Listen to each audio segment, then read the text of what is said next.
তো বন্ধুরা আজকেও দেখো আম জাল দিচ্ছি। তো অনেক আম ছিল, ওর জন্য ভাবলাম আম সত্য বানিয়ে ফেলি। তো আগেও অনেক বানিয়েছি, দেখেছো তোমরা আগের ভিডিওতে।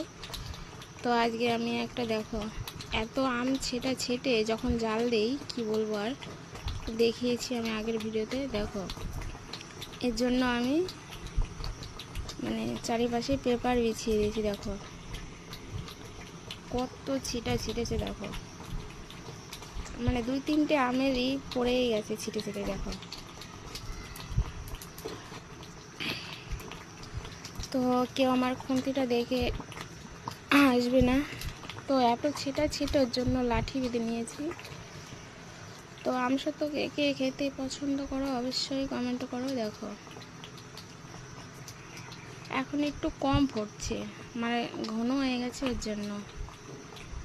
তো ভালো থেকো সবাই, সুস্থ থেকো, ততক্ষণ টাটা, বাই বাই।